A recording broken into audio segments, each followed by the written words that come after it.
to have transplant surgery.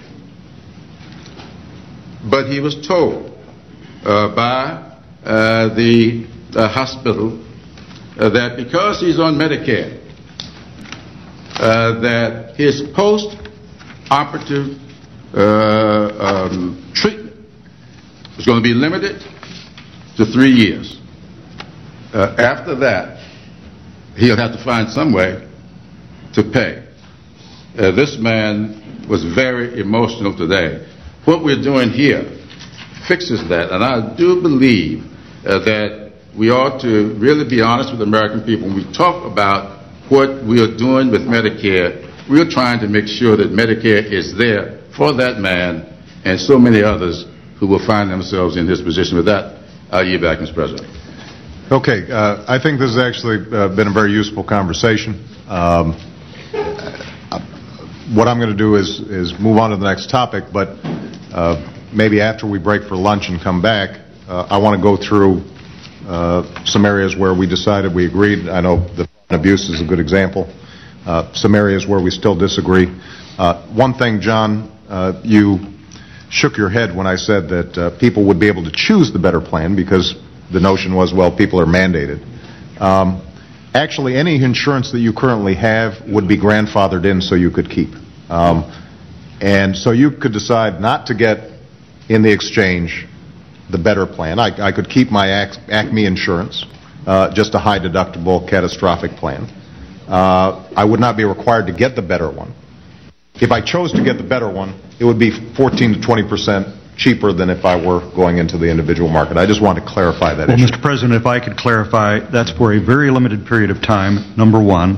Secondly, the incentives are set up so that employers would drop you from their coverage because it's cheaper for them to pay the fine than to continue to pay the insurance, so they wouldn't be able to keep what they have. And third, there are still mandates in the legislation as to what you can do with what you have such that it doesn't end up being the same coverage. So with all due respect, I disagree. And it's just a fundamental disagreement between us. Does Washington know best about the coverage people should have, or should people have that choice themselves? Pay a little less, get a little less coverage, or pay a little more and get more coverage? Can I just say that at this point, anytime the question is phrased as, does Washington know better, I think we're kind of tipping the scales a little bit there, since we all know that everybody is angry at Washington right now. I think so it's a good way of framing. It's a good talking point, but it doesn't actually answer the underlying question, which is, do we want to make sure that people have a baseline of protection? And this topic of the insurance market reforms, I think, is a good additional example of what may be philosophical differences, but what we may have in common. Rather than go through the problem, because I think everybody understands out there the issue of people with pre-existing conditions not being able to get insurance, people coming up with, bumping up against lifetime caps and suddenly thinking, as a family I met in Colorado, they thought their child was covered. Suddenly they hit the lifetime cap and they started having to scramble to figure out how they paid the additional costs. We all are familiar with these examples. I just want to go through areas where I think we agree on insurance reforms, or at least some Republicans and some Democrats agree. I think that we agree on the notion that you can't just drop somebody if they've already purchased coverage. Looking at your bill, John, the idea that you ban rescissions. We agree on the idea of extending dependent coverage to a certain age. Some people say up to 25, some people say up to 26, but we basically agree on that concept. We agree on no annual or lifetime limits.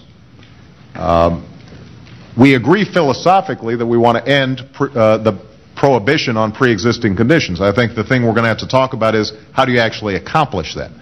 There may be a disagreement as to whether you can do that without making sure that everybody's covered. But that's something that we can talk about. In addition, though, there are some other insurance reforms that have been proposed by the House and Senate in their legislation that I think we should explore. And maybe we can narrow the gaps there and come up with some even a longer list of areas that we agree on. So what I do is, since I want to make sure that Mitch doesn't give me a time clock tally again. Let me first go to Mitch, and I don't know who wants to make the presentation with respect to insurance reform. Mr. President, I'd like to yield to Dr. Bastani to continue this conversation about insurance reform. Thank you, Leader Boehner, and thank you, Mr. President. I come at this as a physician, a cardiovascular surgeon with over 20 years of practice doing open heart surgery, dealing with patients who have come to me with very, very challenging cases at very difficult times in their lives. And along with my colleagues, Dr. Coburn and Dr. Barrasso, we bring a wealth of experience in dealing with insurance companies and all these everyday problems that so many American families face. We all agree that we need insurance reform. There's no question about it. The question is, how do we do it? Now, we've all been through a long year. Town hall meetings, telephone calls, emails, it goes on and on. And one thing that has become very clear, the American people have spoken out very loudly and very clearly. They want us to take a step back and go step by step with a common sense plan that really brings the cost down for American families and small business owners. They want insurance companies to treat them just like they treat big labor unions and large companies. It's been a resounding message we've heard over and over. So how can we achieve all this? Well, we've talked about some of it. I think one of the things we ought to really look at is how do you simplify, streamline, and standardize all the paperwork that's involved? Because I can tell you as a doctor, and my two colleagues who are physicians will know, that it takes you away from patient care. It interferes with the doctor-patient relationship. It runs up cost in medical practices, and it's a real issue. So I think we can all agree on that. We need to address that issue. A second area is how do you really promote choice and competition? We've all talked about it, and I think we've had a lot of discussion already on those issues.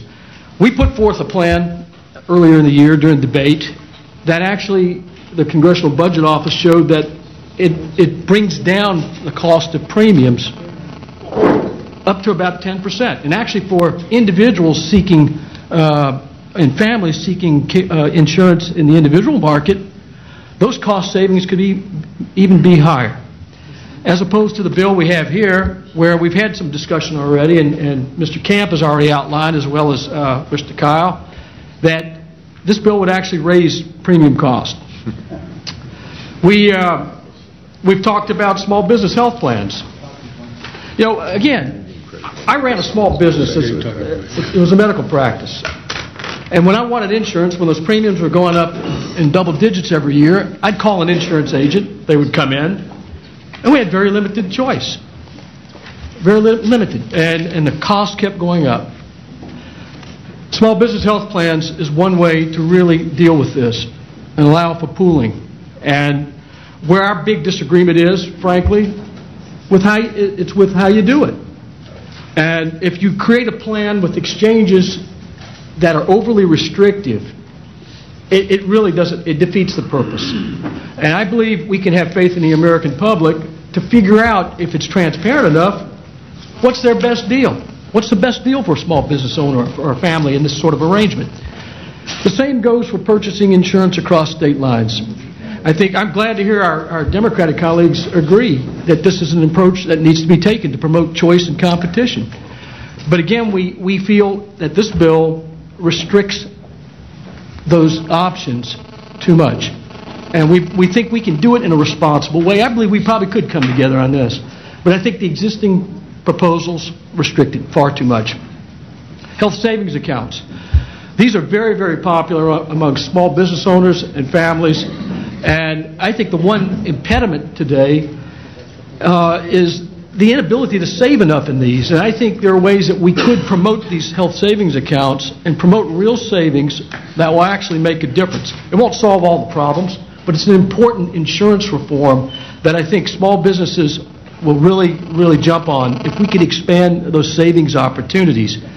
The current bill, as has been stated, adds some restrictions and some additional tax provisions on these, which make them less palatable. We all agree on prohibiting insurance companies from arbitrarily canceling insurance policies.